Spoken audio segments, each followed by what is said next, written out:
ब्रजेश, सुबह हो चुकी है, क्या अपडेट है आपके पास?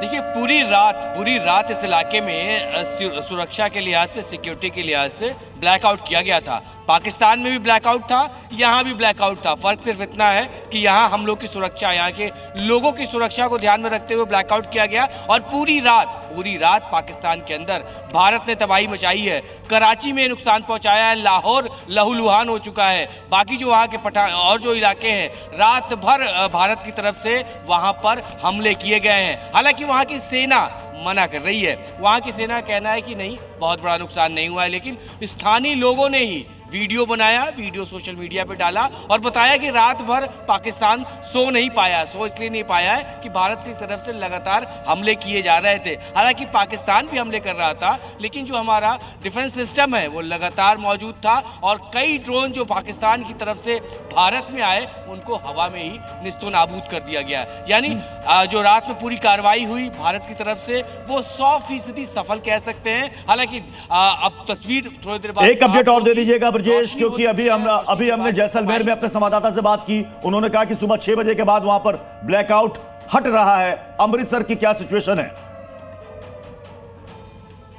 देखिए, यहाँ पूरी रात ब्लैकआउट था। चूंकि अब रोशनी हो चुकी है तो यहाँ भी ब्लैकआउट फिलहाल खत्म कर दिया गया है। लेकिन और अगला आदेश अब तो सुबह हो गई, अब तो फिर ब्लैकआउट का कोई मतलब ही नहीं है। लेकिन पॉसिबिलिटी है कि हो सकता है कि फिर शाम में फिर ये ब्लैकआउट हो जाए।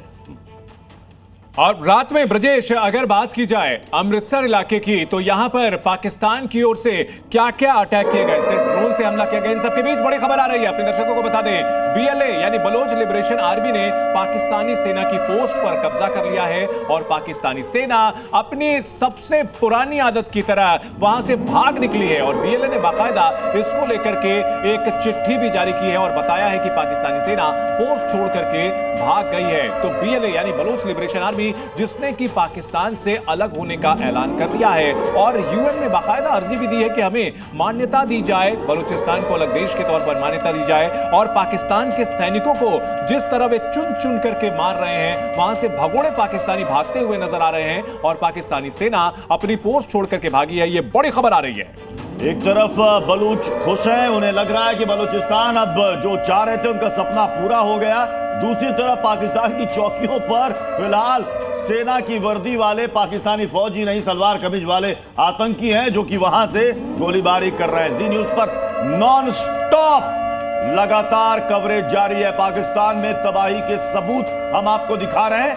एक था पाकिस्तान। मयंक सर। जी प्रत्युष जी, बलोचिस्तान का आपने नाम लिया, मैं तारीफ करना चाहूंगा जिस तरीके से बलोचिस्तान के लोगों ने, बलोचिस्तान लिबरेशन आर्मी ने अपने सारे कार्य को डॉक्यूमेंट किया है। कल के दिन अगर बलोचिस्तान की हिस्ट्री लिखी जाएगी तो काफी काम आसान हो जाएगा। उन्होंने जो हमले किए हैं, कितने लोग मारे हैं, सबका उन्होंने रिकॉर्ड रखा है। सबसे पहले ग्राउंड जीरो चलते हैं खालिद के पास। खालिद, आपके पास क्या इंफॉर्मेशन है? देखिए, मैं आपको बता दूं, जो यहाँ के नियंत्रण रेखा के इलाके हैं, कुपवारा उड़ी सेक्टर में, वहाँ रात के 2 बजे तक जो है एक्सचेंज ऑफ फायर लगातार चलता रहा दोनों तरफ से। और जो पहले वहाँ से फायरिंग हुई, उसका जवाब जो है यहाँ से रिटेलिएट करते हुए बहुत ज़ोर से दिया गया। और अभी भी इंटरमीडिएट फायर जो है उड़ी और करना, टंगडार, इन इलाकों में देखने को मिल रहा है। और इस इलाके में काफ़ी ज़बरदस्त रिटेलिएशन जो है भारत की तरफ से हुई है। जब वहाँ फायरिंग हुई तो लगातार यहाँ से जो है हैवी आर्म शेल्स और मोटार से फायर किए गए और कोशिश किया गया जो वहाँ से हमला हुआ था उसको भरपूर जवाब दिया जाए, और वैसा ही हुआ। इसके अलावा कल अगर हम बात करें, जो जितने भी हमले करने की कोशिश की गई थी उनको नाकारा बना दिया गया, चाहे वो ड्रोन से हमला किया हो, चाहे किसी और तरीके से। उड़ी सेक्टर में और कुपवाड़ा सेक्टर में 2 ड्रोन जो है वो गिरा दिए गए। वहीं जम्मू की बात करें तो एक इन्फिल्ट्रेशन की भी कल कोशिश की गई सांबा में इंटरनेशनल बॉर्डर से।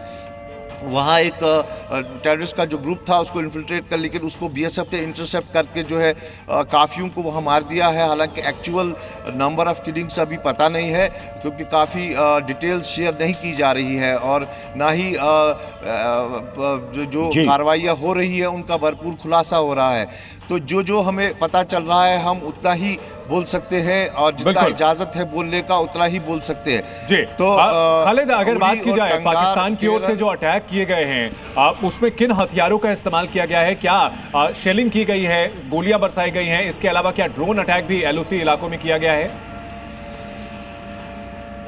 बिल्कुल, मैं आपको बता दूं, दो जो ड्रोन थे उनको जो है हमारे एयर डिफेंस जो सिस्टम है उसने डिटेक्ट किया, ब्लॉक किया और उनको खत्म कर दिया। उड़ी सेक्टर में ये करना के ठीक है खालिद, आप हमारे साथ बने रहे, जरा आरएस पूरा सेक्टर रुक कर लेते हैं जहां पर अमित भारद्वाज हमारे साथ बने हुए हैं। अमित, आपके पास क्या अपडेट है? देखिए, करीब 1-1.25 घंटा पहले यहाँ पर जो है वो सायरन भी सुने गए और धमाकों की आवाज़ थी, 3 बार सुनी गई। लगातार हम लोग मॉनिटर कर रहे थे, यहाँ लाइट्स ऑन करने की जो है वो इजाज़त नहीं थी। अभी जो है वो नेचुरल सोर्स ऑफ लाइट आ गया है। तो मैं आपको बता दूं कि लोग घरों से निकलने लगे हैं, लेकिन उनको हिदायत दी गई है कि महफूज रहें और घर के अंदर ही रहें। और जैसे कि मैंने आपको बताया कि 1.25 घंटे पहले जो है वो आवाज़ें सुनी गई, 3 बार ये जो है वहाँ पर आवाज़ें सुनी गई। इंटरनेशनल बॉर्डर्स पर इस समय सिचुएशन जो है उसको मॉनिटर जो है वो करी जा रही है। जो कंसर्न्ड एडमिनिस्ट्रेशन ऑफिसर्स हैं, कंसर्न्ड ऑफिसर जो फोर्सेस के हैं वो लगातार मॉनिटर कर रहे हैं, लेकिन इस समय सिचुएशन तनावपूर्ण है।